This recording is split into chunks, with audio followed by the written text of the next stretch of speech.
माझे नाव विद्या बाजीराव गोमाटे। आपल्या गावामध्ये पहिल्यांदाच होम मिनिस्टर कार्यक्रम झाला।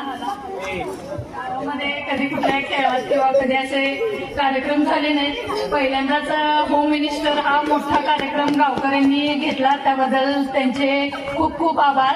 आणि सगळ्या महिलांना खेळायची संधी दिली, त्यांना कुठेतरी घरातून बाहेर बाबा आपलं पण जग आहे, आपण पण खेळू शकतो, आपण पण हा आनंद घेऊ शकतो याची पूर्तता गावातील सर्व नागरिकांनी घेतली।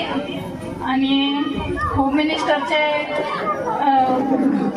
राहुल कदम यांनी खूप छान खेळ घेतले, त्याबद्दल त्यांचे खूप खूप आभार। आणि आम्हाला खेळायची संधी मिळाली त्याबद्दलही त्यांचे खूप खूप आभार। असाच कार्यक्रम आमच्या गावामध्ये दरवर्षी हो